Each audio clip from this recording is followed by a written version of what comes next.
give out, I let love, I let go, I release, and I know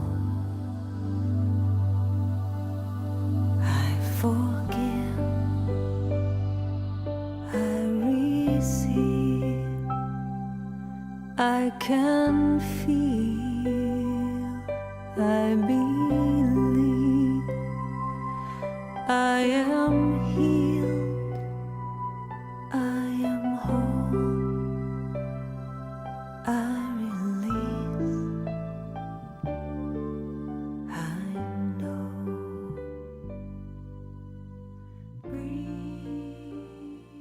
Om Shanti, everyone. Welcome to your next normal. I'm your host, Sister Jenna. I have loved showing up with you every night for the past, well, Next Normal is the new show. Remember, we started off with Spiritual Vaccine.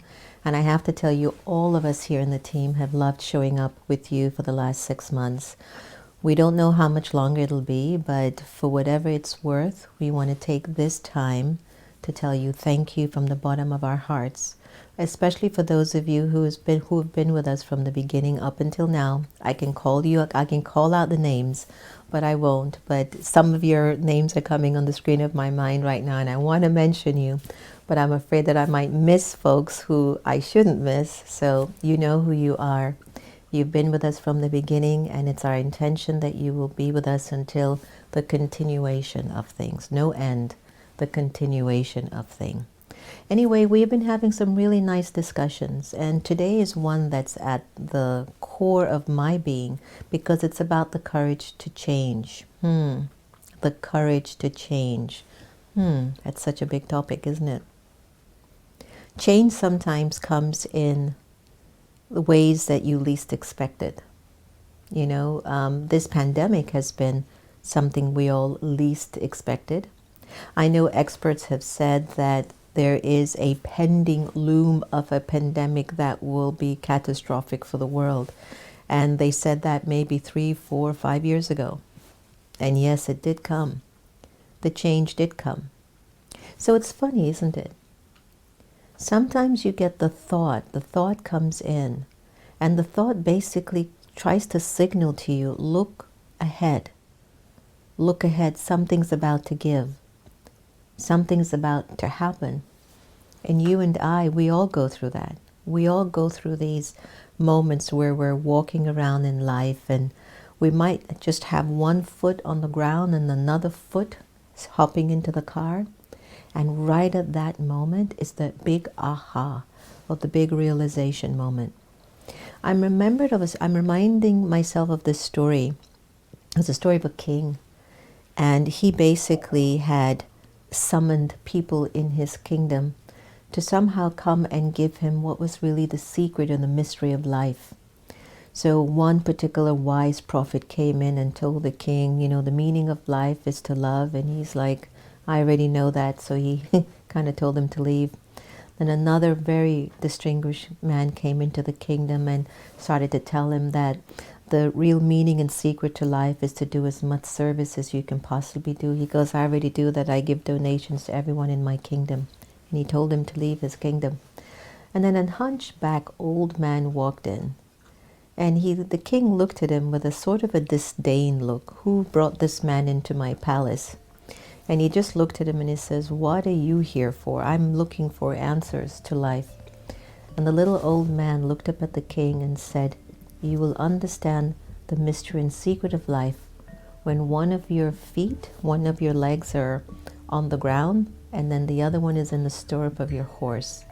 It is at that moment that you will realize the meaning of life. The king looked at this old man with his hunchback and with what he had to say, what kind of a nonsense is this? Banish this man from my palace, and as a matter of fact, whoever gave permission of this man to come into my palace, demote him and put him in the dungeon or something. So months had passed, everyone. About 3 or 4 months passed. And you know what happened? The king had one foot on the ground and another foot in the stirrup of his horse as he's about to mount it. And guess what? The realization came that he's meant to be in life, like to be in life, but to be of it, not in it. And that just broke him open. And no matter how hard he tried to find that little old man to give him the boons, because then he realized what life was all about. On too many occasions, we tend to make ourselves get so attached to things that are just familiar to us. Our partners are familiar to us. Our children are familiar to us. The way we dress is familiar to us. The way we comb our hair. I mean, I've had the same hairdo for almost 30 years. Talk about boring. But we get familiar with it. And for the life of me, everyone, I cannot even imagine myself throwing it out there like Farrah Fawcett. I'd be like, oh my God, what is that? It just looks different. But I could now imagine, that wouldn't look too bad. But anyway, you get familiar to things, and you get familiar with people, and you get familiar with your job. You can be in the same job for 10 years and maybe start to just get bored of it and wondering what to do, but you're familiar with it, so you don't even think. You go, I can hang out for another 10 years until my retirement comes in. We get familiar to things. And what familiar means is like, it no longer challenges you to be a better version of yourself, because the energy sort of accepts you as you are, and you have sort of become attached to the environment, to the people, to the way life is. Example, there's some people who are so attached to drama. They just love drama. If drama isn't happening for them, they're like, well, what's the use? I am attached to adventure, creativity, newness, and Antonia and Santosh will look at me like, oh no, what now is she coming up with? And I'm like, well, don't you see it? It's like I just get attached to newness. And if, for example, and I've had times where maybe I've gone like a month and it's just taking care of the fundamentals, taking care of life and business and relationships that I'm accustomed to, but it doesn't feel like anything new. And I know that as a spiritual person, I'm supposed to keep creating newness up here every morning at 3:30, 4 o'clock when I rise. I know that there's newness that's taking place, but maybe not to the depth of the extent that I might perceive newness should happen. So I know that I'm addicted to newness, and I'm very addicted to coming up with creative ideas. My friends who might be watching, they all know that if they come to me and I see their skills and their talents and their gifts, I am not going to be quiet. I'm going to find a way to go, guys, you need to be doing this. This is what we'll do. Or I will connect them with the right people, knowing that their gifts will shine. Like I have that creativity of knowing how to bring the right people in a room to create wonder. They all also know that if they leave me out of their success, I'd be very upset. I'm also addicted to that. And they always laugh at me, like, oh no, we have to tell Sister Jenna, because if we don't include her, she's going to be upset. It's not that I get upset, everyone. It's just that I'm like this little curious George, who, when you start a project, you kind of want to be a part of it. You want to see it through, like if I see my friends celebrating and doing great, I go, I want to be in the audience and going, yay, we did it, I don't want to be sitting on television and seeing them getting the award and they don't even say, oh, and who is Sister Jenna? I don't know who she is. I don't know, it's a past birth thing. I'll work it out at some point in time, but I know that they all know me with this part. I just want to be with them. I just want to be a part of it. I just want to sit and look at them shine and go, gosh, she's so great, she did it, And it just, I don't know, it feeds something in me when I feel like I'm a part of something good. I don't know about you if you feel that way in terms of your life, but when I'm a part of something good, it feeds me. And I know that's one of the things I love about being in the Brahma Kumaris is that they're doing so much good that the little that I do, I'm just honored to be just a little bit of that contribution to this incredible movement that has been taking place for over 80 years. And it's humbling. It's just so humbling, you know, like, wow, what's in my karma that I ended up with a life of purpose and people of purpose. Just have the best people in my life, you know. Sometimes they get on my last nerve too, but they're still the best people. And I guess they will also tell you, yeah, sometimes Sister Jenna gets on our last nerve, but you know, there's love there. But when it comes on to finding the courage to change, I was telling Santosh today around breakfast, I don't know if it's courage that I used to change. And I want this to be kind of clear if you can hear what I'm about to say. I don't know if it's courage that made me change from a life of jet setting and, you know, all caught up in brand clothes and fashion design, outfits and shoes, and,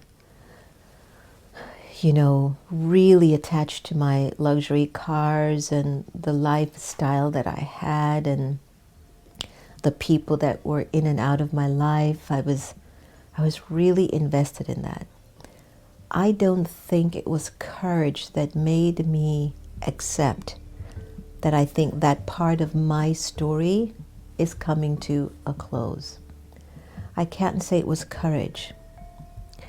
I will sense that there are things in you and I that it comes to a point energetically, it's no longer needed. And I find that one of the signs that we need to recognize that a change is a coming or that we need to change is when you recognize that you're just not happy anymore, or you're just not in sync, or things are just not working out for you the way you want them to. That's definitely signs you need to change something. So I wasn't going through any of that when my spiritual awakening came knocking on the door of my mind. I was in such a high life of living. I was loving it. Yeah, I made some investments that went raw, but you know, that happens when you're growing. But apart from that, I was enjoying every bit of my life. And when my spiritual awakening arrived, I didn't need courage to change. It was just like, there's a beautiful Hindi word called swaha. It's like, it's done. It's cut. And just like when you're on a movie set and you're filming for some big epic movie and the director tells the guy, the cue guy, okay, cut, and he just cut. The actor could be all caught up in the set and the actor says, and the director says, no, that doesn't look good, cut. And you're like, oh, and then the actor has to pull back. You know, it's incredible that sometimes our karmic energies are just like that. That we can keep playing it out, playing it out, playing it out until the drama says, cut. That's enough of that. For me, that's what happened. The drama said, cut. That's enough of that, Jenna. And I'll tell you now where the courage came in for me. Courage came in for me when I had to sustain the change that arrived at my door. I needed to understand that the change that I had just now been gifted with was a completely new personality. Same soul, but that this same soul was stepping into a new personality of herself. Someone that she didn't remember, someone that even she doesn't know. But yet she had the faith that somehow, when the director of the universe said cut, something in the soul knew that whatever was going to transpire after that would still be good, even though the soul was not sure at all what any of this meant to her. So for me, the courage to change is more, maybe the topic should have been the courage to sustain your change. the courage to sustain your transformations that you will go through. Because when change happens, and especially when it's as drastic as, for example, my lifestyle back in my 20s, when that shifted like bam, closed. No more luxury cars, no more night clubbing, no more any of this, no more any of that. And here I just ended up in an ashram with sisters, waking up at 4 o'clock in the morning. I used to go to bed at 7 o'clock in the morning. And loving it. Like I had never once, everyone, forced my spirit to get up at 4 o'clock in the morning. There was just a love that would wake me up at 4 o'clock in the morning. It was this love for God. It was this love for Baba. There was this curiosity that I had, like, where's this going to take me? Like, it had nothing to do anymore with the cars and the clothes and the branding and the prestige. Okay, I felt that. I knew what that was like, and 90% of it is superficial anyway. So that can't last forever. But the world that I had entered into, the world behind my eye, was bigger. It was 1,000,000 times bigger than the world I was living. And all I had to do was to just stay on that course. I don't know how the awakening happened. I just don't know. I can't tell you. What? I had some visions. I kept seeing God as light, and Santosh will show you the light here in the image. And as he shows you this energy of light, you see how this ray of light is? This is what I would see in a vision. And I want you to focus on it because it has this vibratory energy to it where it just keeps kind of like it massages the soul. It goes, whoo, whoo. And it's like it's Baba. And it's like Baba's love and light is just kind of calling you. Come back to me. Remember how I sent you down. Remember how I filled you up with such virtues and powers and qualities. Think of me so you can get these powers back. This was the light that showed up. I don't know how it showed up in the resources of my consciousness and subconscious, but when that light showed up in my subconscious and conscious, I woke up.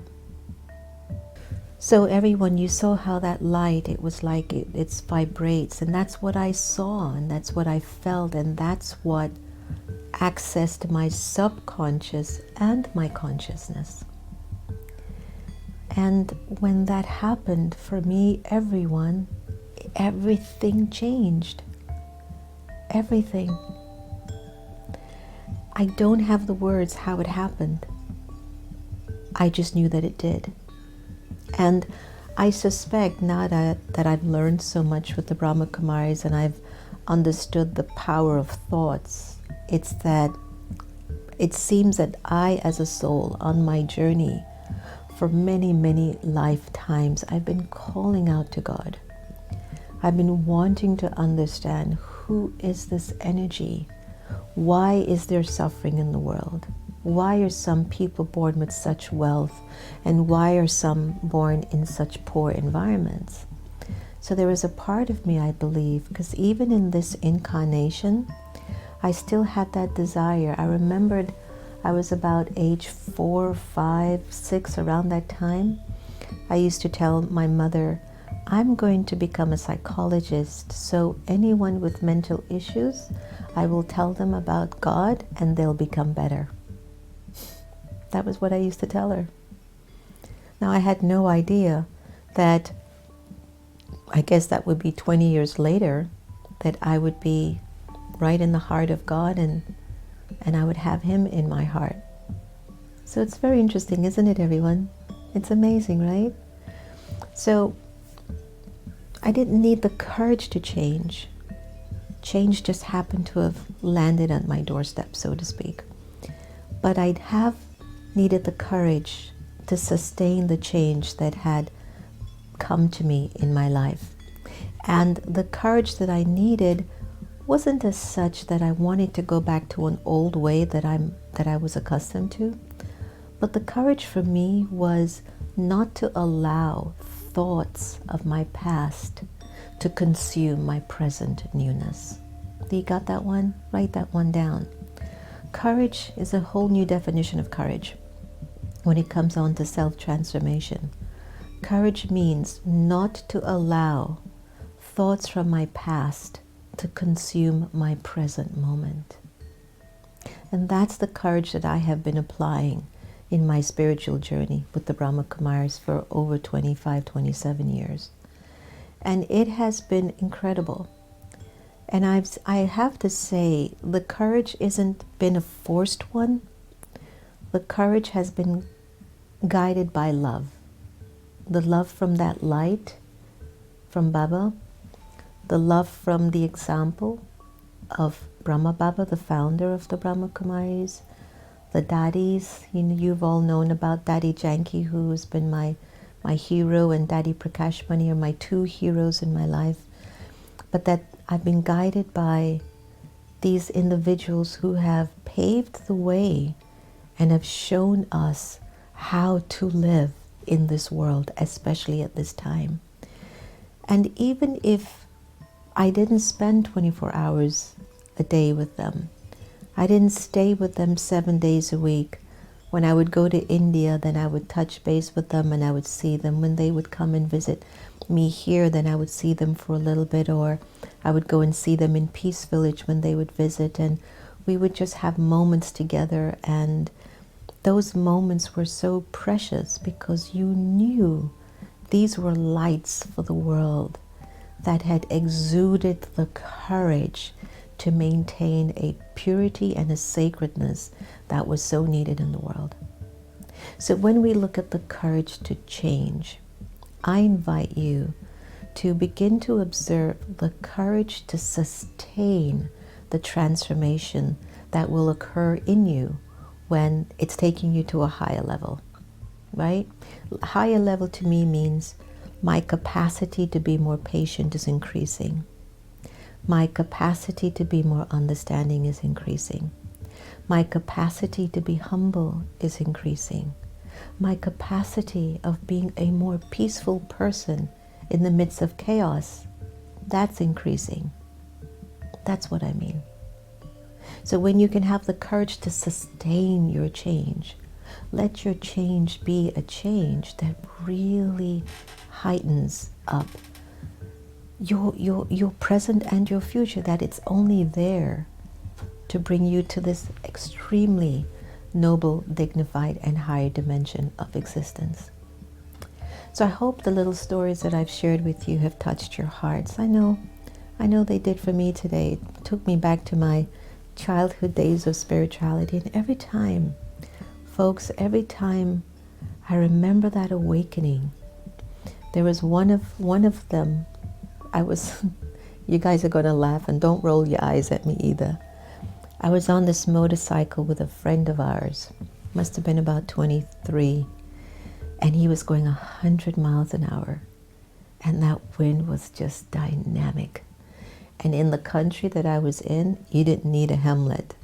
I have a problem with certain words, right? He always laughs at me, like I can't say Podesta, the minimum, and hemlet. Anyway, long story, I used to stutter that I couldn't even finish a sentence. So please congratulate me for getting this far that I've reached. That's how bad my stuttering was, so bad I couldn't do a sentence. Anyway, so it's the thing you put on your head. When you're riding a motorcycle, they always laugh at me, Antonia and them, and they will sit and tell me it's pronounced he. I go, hemlet. Anyway, you know what I'm talking about. No one's perfect, right? Anyway, so I'm on this motorcycle. It's going 100 miles an hour. And I felt Baba's light. And there was an awakening happening at that time. And maybe some of you are saying, well, if I was on a motorcycle going 100 miles an hour, I would start to see God too. But it wasn't like that because I wasn't afraid. I was just in bliss. But they started to open up more and more. I would just be with my friends and I would just become very removed from the environment, and I would start to feel this light. And then if I'd sit in meditation or reflection, then the light came back again. And then when I would go to bed and start dreaming, in the dreams, the light would come, like it was just calling me, like, aren't you coming, aren't you coming? And it wasn't a light in terms of a death light that you were going to physically die. It was that you were going to die to an old way of seeing yourself. That's the way Baba's light worked on me. So it's really the courage to sustain that. And when I looked at my daddies and my mentors, the fact that they maintained that courage for decades is incredible.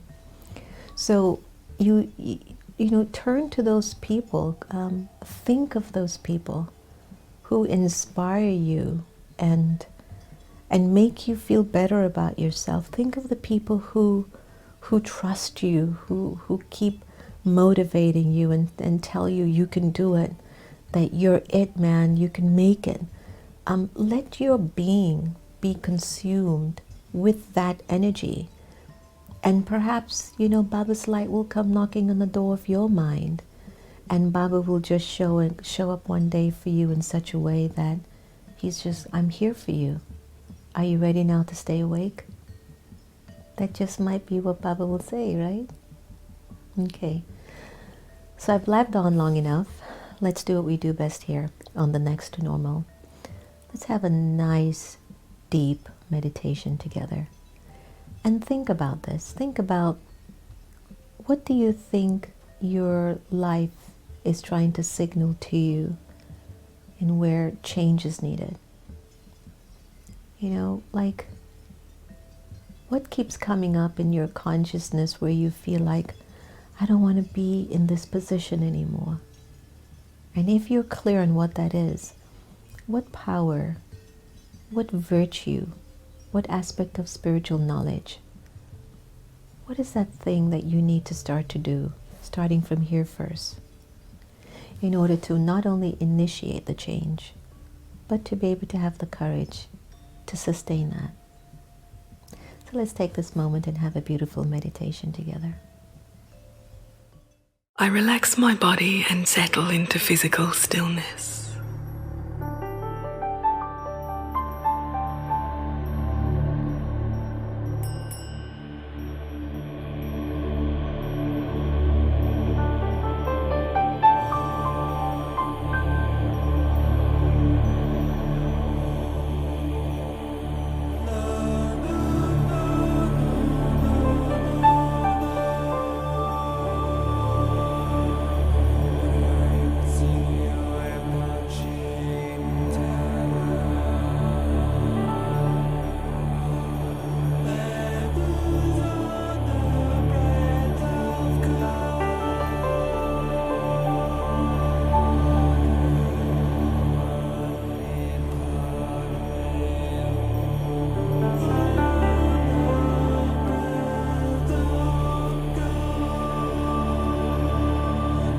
I prepare myself to be in the company of God, the most elevated soul in this family of souls,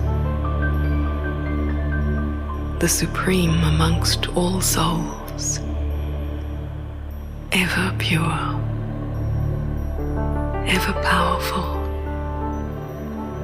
ever loving, and the one who is most loved by all.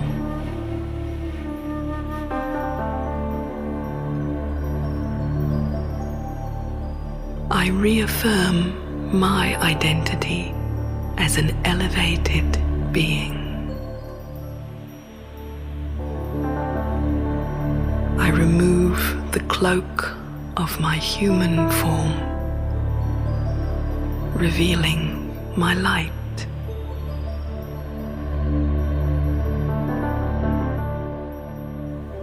I am spirit.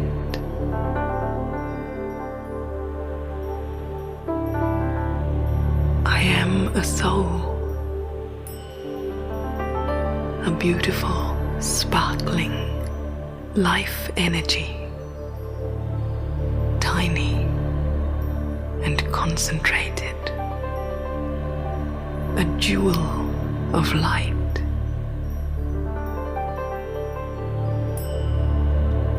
Within this body, I exist in the center of my forehead, behind my eyes.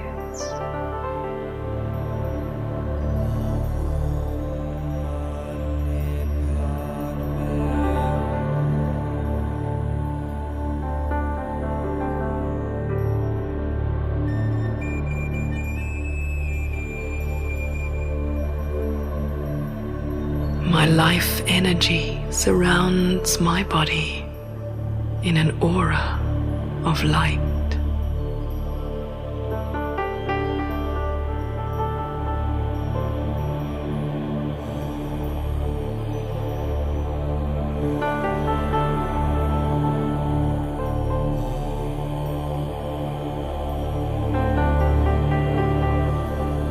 I am eternal. In my daily life, my memory of this lapses, so I remind myself, I am eternal.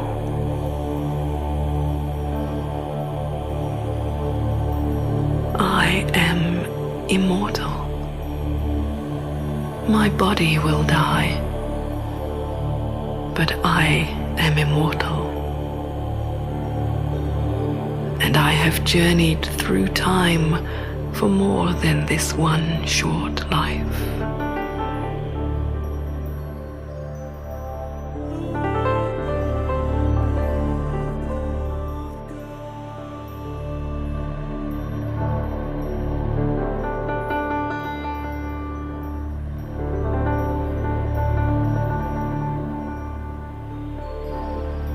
I am not of this world. I come from the world of souls, my home, where God is ever present, waiting for me to reach out, reach upwards.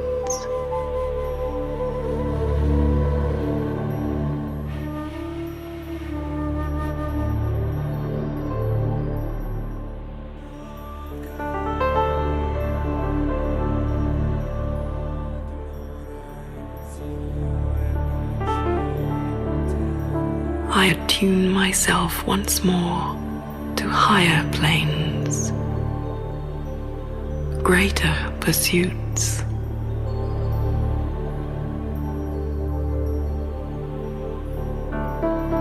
I am an elevated soul.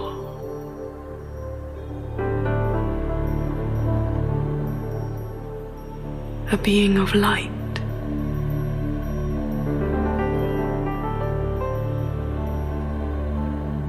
And I am a companion of God, the light of the world.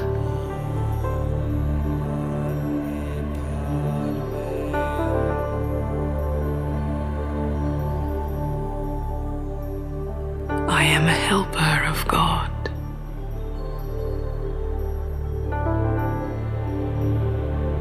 The task of world upliftment is great.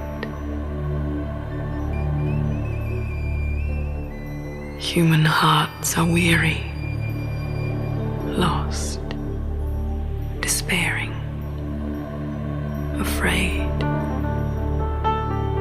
crying out for some greater power to put an end to these dark times.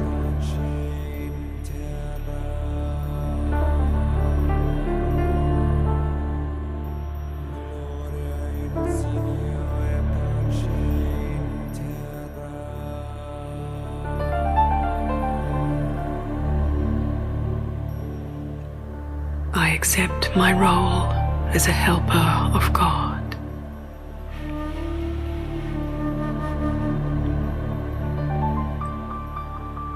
I become a channel for God's vibrations into this world.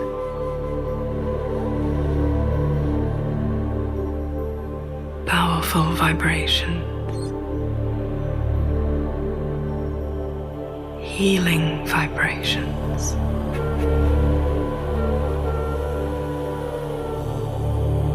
The power of God's love. The power of God's mind. A mind that has never entertained darkness, only light.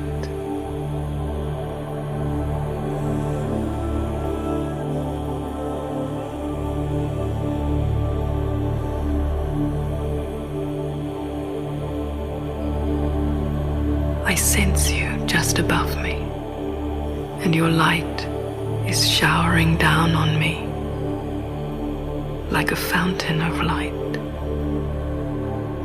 washing over me.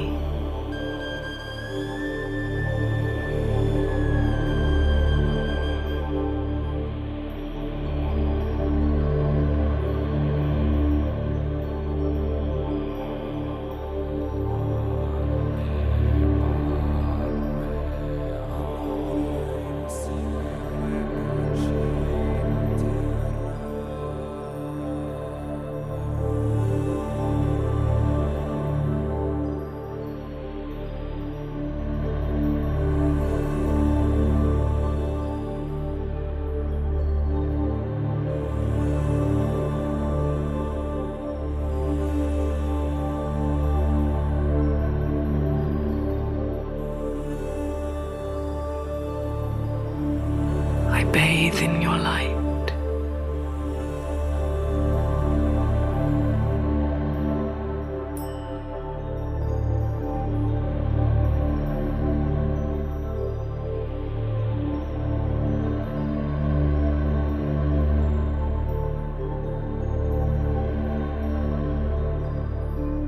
I feel it spreading through me,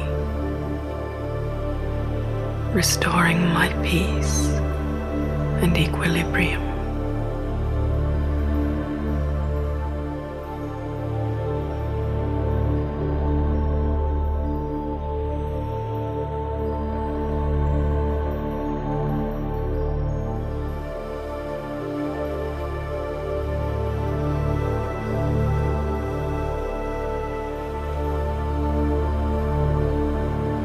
Your light chases away the shadows within me.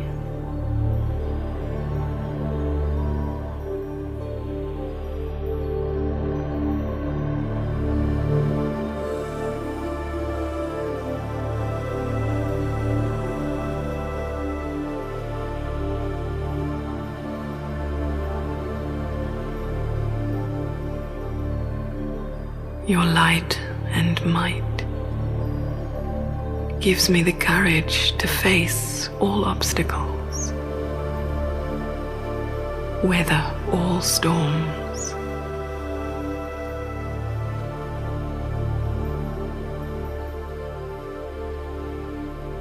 Waves of your light.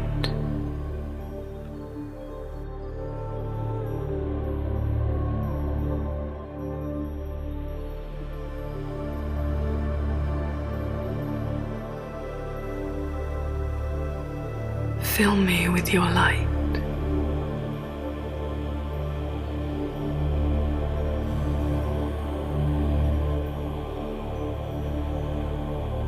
Your light uplifts me.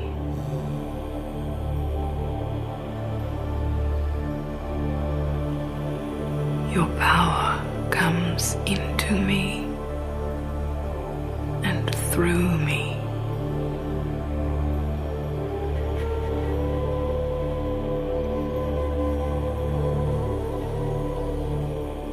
I am a channel for your light and love.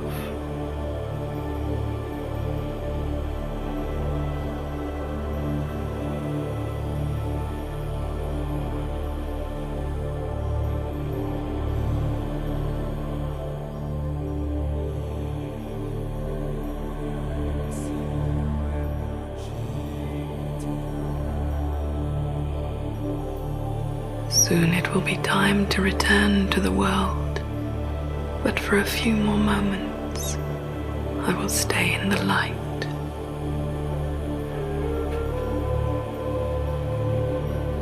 Waves of your light are shining upon me, reaching into me, nurturing me.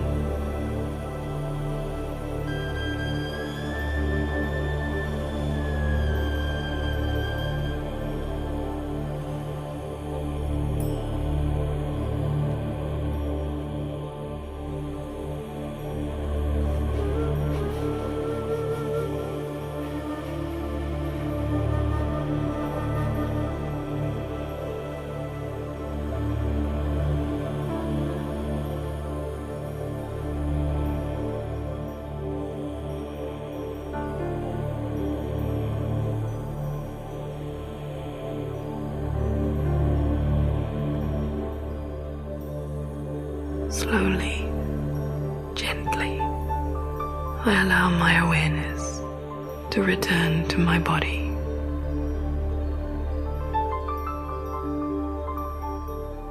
I prepare to move, to act and interact with others. I know that my concentration will be required elsewhere now to live in the world,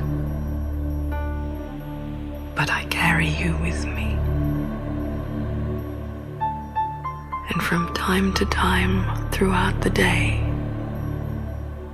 in my mind, I will return completely to the light.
That meditation takes you to that special place. And why I like it so much is that it just reminds me of that light that changed me.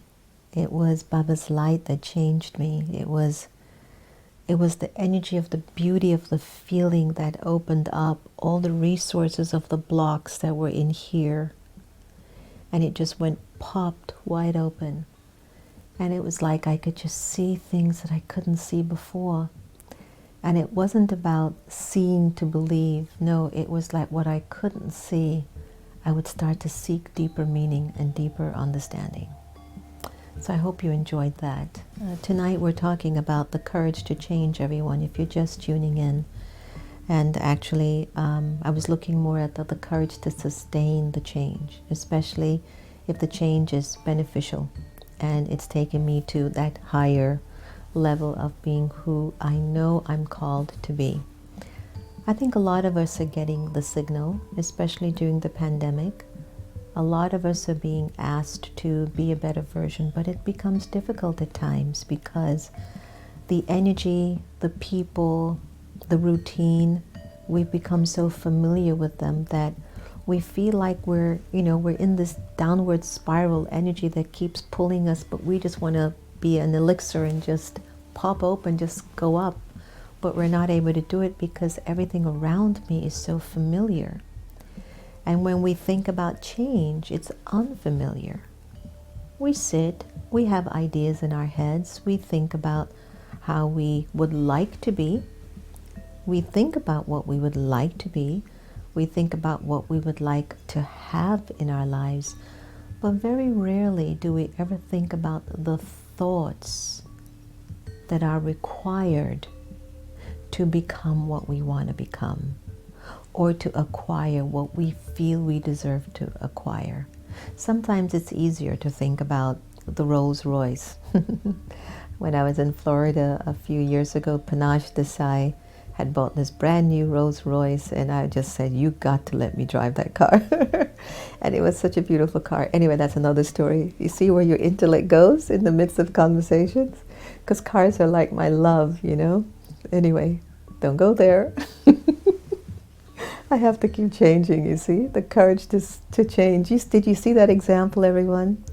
How my old about the car could just come up instantly. Oh, I love cars.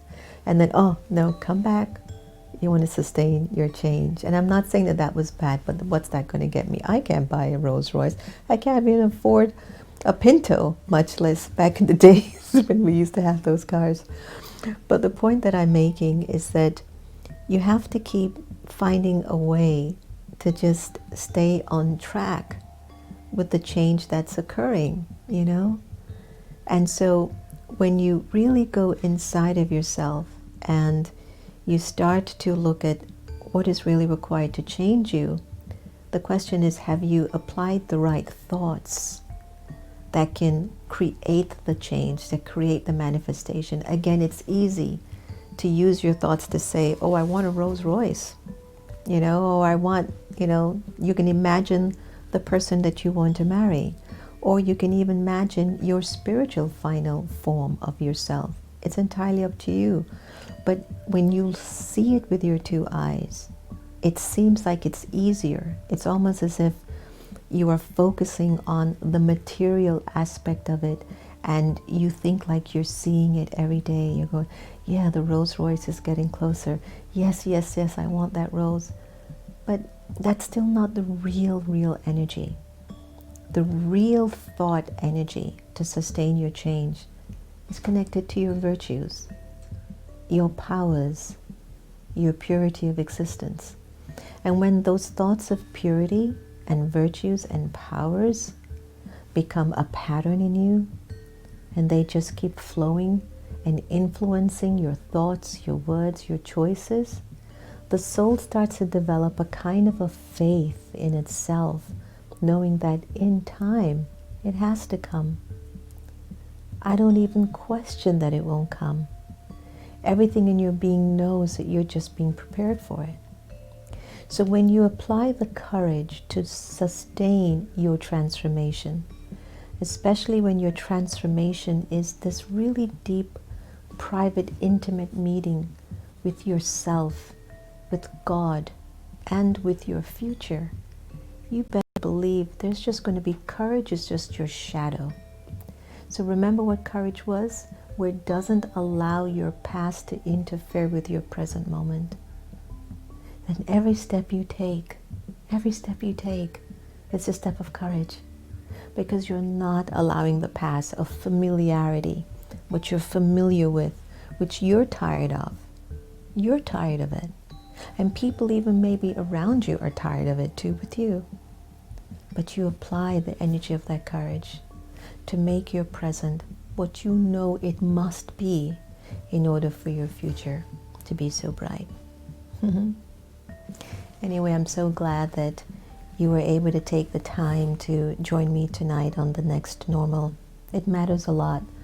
Like I opened up the show, how much we appreciate each and every one of you touching base and coming on. And I've enjoyed the moments when we have our comments together, and I can see and talk to each of you, and I could mention all of your names tonight, but I just feel like I want to talk to all of you this evening, those on Facebook, those on Twitter, Vimeo, and here.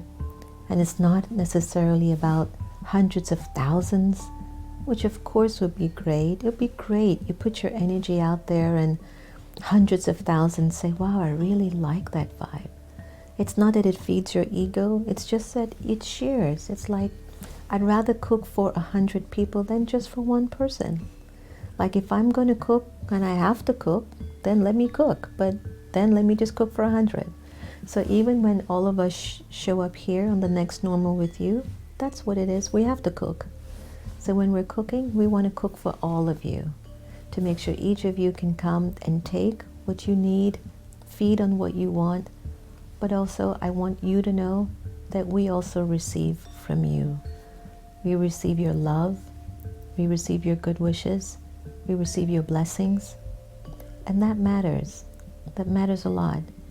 And Asmita, thank you so much for the stuff that you mailed. I can't wait to find it somewhere in Sister Gita's room. Santosh sent me the images and I just thought that is so sweet.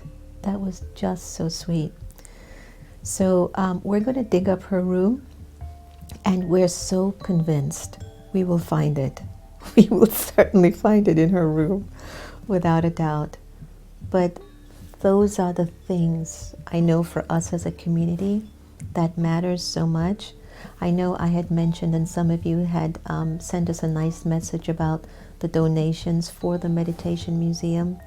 You see, just like what Asmita did, just these little, I don't know, it's like I've received from you and whatever you've done has helped me, and I might, here, let me show you my love and my appreciation. That kind of a sense of gratitude, that's what I want to get at. We are grateful for each and every one of you for helping to keep us going, because if we didn't have Next Normal, then I guess what would we be doing, Santosh? Listening to music? Sleeping? Oh, Santosh says we'd be in the beach in Miami. So, in other words, we all need each other. And we need to maintain that courage to sustain good relationships when we found them. So, thank you. And we're going to close up with a beautiful meditation about the meeting and the importance of us just being together. But before I close off tonight, please join me and a host of friends on the Shift Summit and Music Festival that's coming up on September 18th to 21st. But we have a special affiliated link that if you tap into that link, we'll be able to get a very tiny percentage, but it adds up towards our meditation museum. So if you go to americameditating.org, on that website, you will find where you can register towards the event and you can get access to the activities and the program that's going to take place for the next 4 days. Antonia will put the address and information in the comments link. It'll be there on Facebook and on the YouTube. And could you do me a favor? And could you also share that with your friends and on your social media network? And please make sure that you add the hashtag America Meditating or Sister Jenna and Brahma Kumaris so that it can also share and I can kind of keep up with it. It will help a long way. But we'll have our wonderful brother Louis Gossett, who will be talking on the media panel. We'll have Teda Prince, John Legend's nephew, who will be talking on the youth panel. We'll have my beautiful sister Genty and Bishop Carlton Pearson on the interfaith panel. And on the 18th of September at 11:55 PST, I believe, Sant Antonio will correct me, we're going to be launching the music video of the Om Shanti song. And on the 20th of September, I'm crossing my fingers, we'll be able to actually premiere and launch also my new meditation album with Grammy Award winner Ricky Cage, which is called the Om Shanti album. We're going to be launching Vibrations of Love track. So it's really, really exciting and there's a lot going on.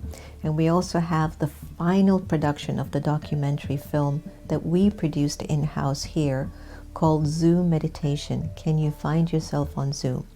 All of those are coming up. So just to give you an idea how much your contributions are helping us to keep going, to be of service, to do whatever we can with our hands, with our hearts, with our eyes, to just make the world a better place.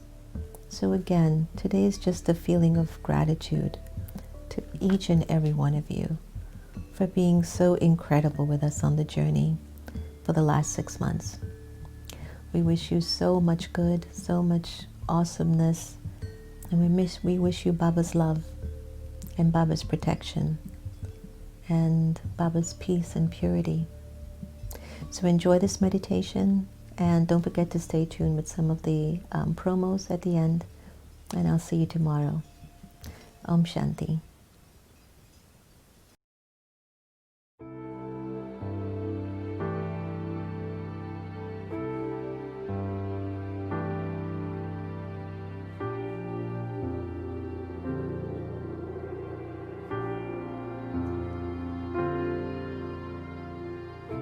I relax my body and settle into physical stillness.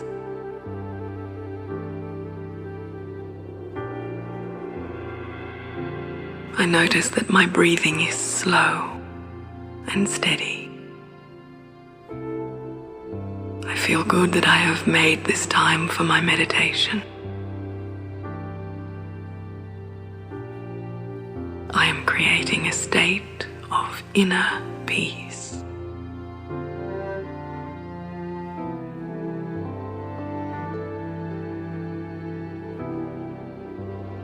I notice that my thinking has slowed down and come more sharply into my focus. I'm more aware of the wanderings of my mind.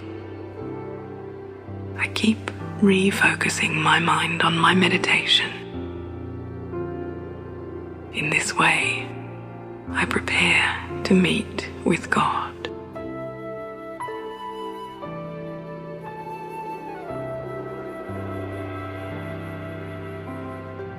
In a world that has moved its attention away from spirituality, my experience of God has faded. My experience of God has been colored by questions, doubts, confusions, fear, indifference.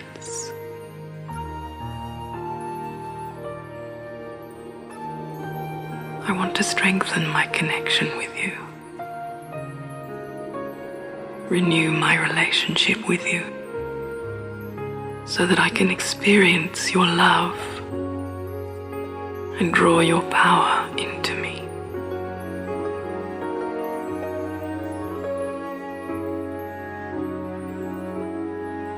I remind myself that you and I are both souls, not bodies.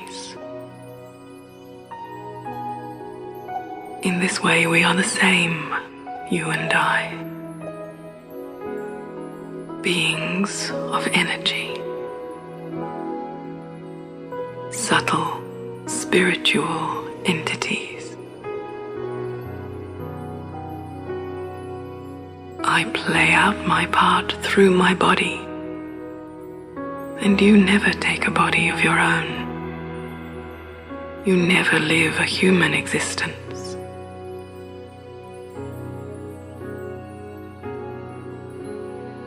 I want to make myself ready for you, receptive to who you are and what you will share with me. To do that, I'm willing to let go of some old attitudes and beliefs.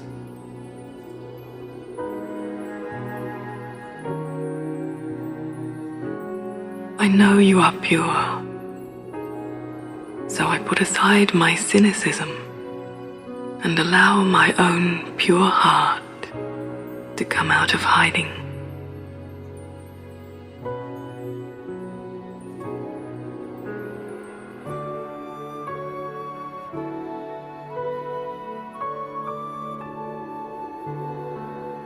I know that you are the truth, so it will be pointless to try concealing my dark secrets from you, and I prepare to meet you with an honest heart.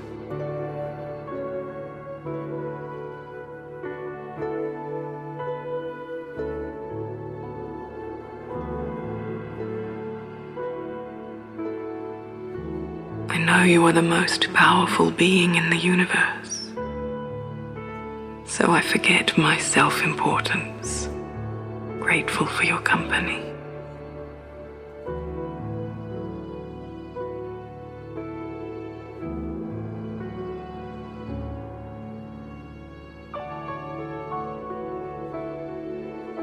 I know that you are love itself, nothing but love. So why should I fear you?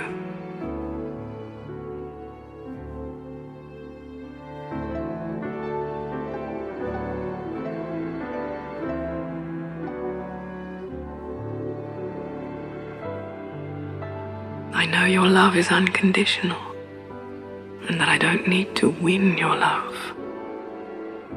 So I'm not going to make any promises just to try and prove to you how worthy I am.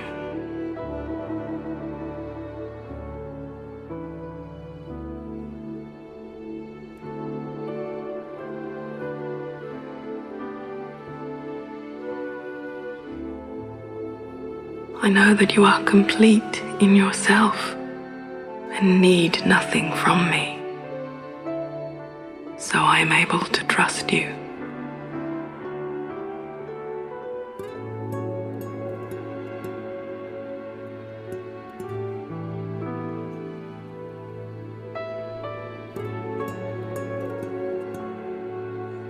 I know that you are benevolent and unlimited, and that you willingly give me what I need.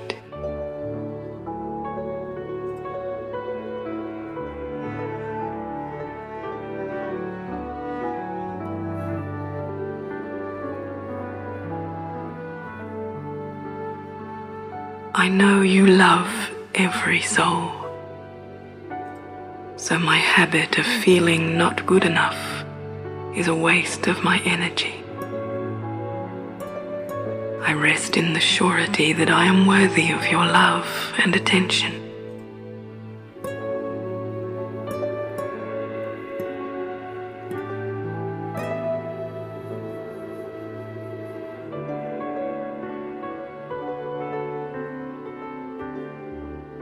I know that you communicate in many ways,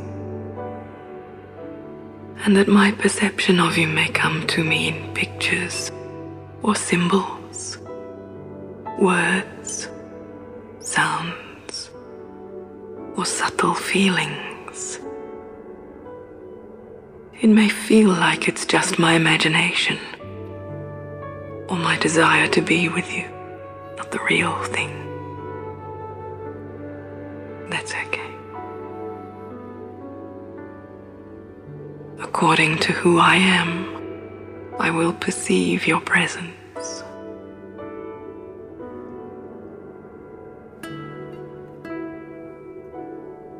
I invite you to join me.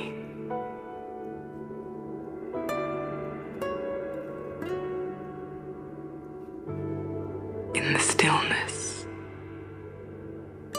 and with open hearts, we are together.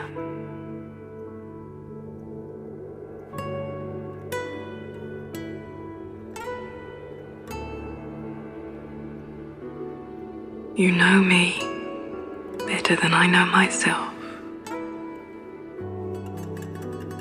You know my deepest needs.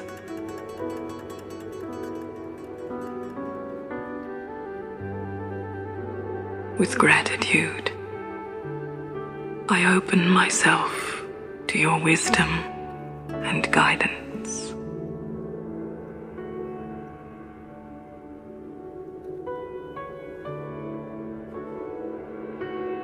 I think of all the things you may give me. Clarity, courage, power, comfort, peace,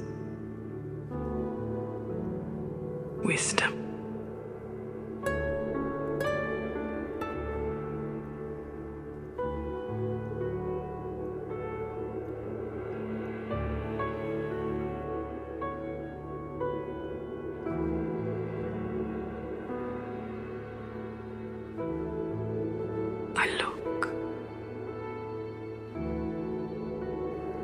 listen.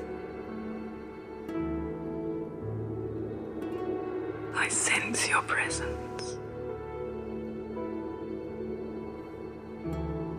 And I receive all that you wish to give me.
We find our nation on a precipice, true tipping point.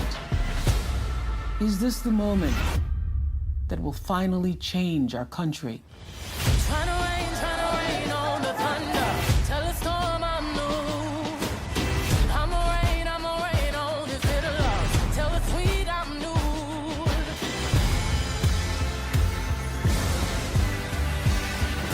It's not a broken system. It was built to function exactly as it is. We must respond with bold action. This is our country too. We can build new systems that do what they should. I'm a wild, come and march on the regular. We are united. We are standing. All the way. And we are going to fight this fight. Freedom, I can't move. Freedom, cut me loose. I break chains up on myself. There is something happening across this country. When we work and when we fight and when we march and when we speak up and when we offer solutions, we win. I'ma keep running cause a winner don't quit on themselves. It's always the right time to celebrate women and black women in particular. It is an opportunity to show the nation and the world that we will act. It has been an inspiration. You have the choice, and it is that choice that gives you power. Vote. Vote like your life depends on it because it does. That is what we need next. Action.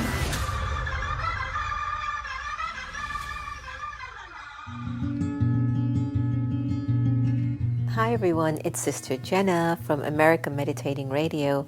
I hope you've been enjoying Wise-ish, which you can get live on Twitter, Facebook, or YouTube from 8:30 a.m. to 8:45.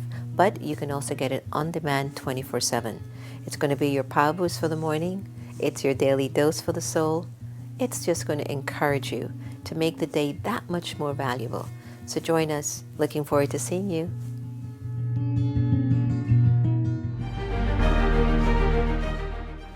Hi everyone, I'm Sister Jenna. Welcome to our special Zoom meditation segments. Look, it's no joke. Things are kind of weird. It's just weird. Pandemics, protests, job insecurity, global pause. Everyone's numb, but also everyone's searching. And they might be searching on this little gadget of Zoom in a little box. People from all over the world who don't know each other are coming together in Zoom rooms to figure out who they are, why they're here, and how to meditate. Meditation is something that we've often thought that if we make our minds empty, we've meditated. I don't believe that. I think it's important that we learn how to channel our thoughts in a right way that are connected to our vision, our goal, our spiritual attainments, our mental capacity. Then you're really meditating.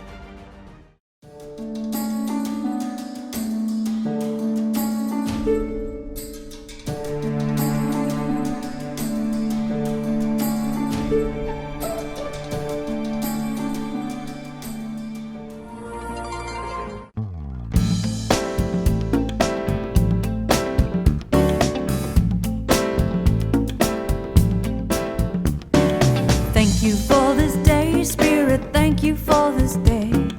Thank you for this day, Spirit, thank you for this day. This healing, this healing, this healing day. This healing, this healing, this healing day. Thank you for this day, Spirit, thank you for this day. Thank you for this day, Spirit, thank you for this day. This healing.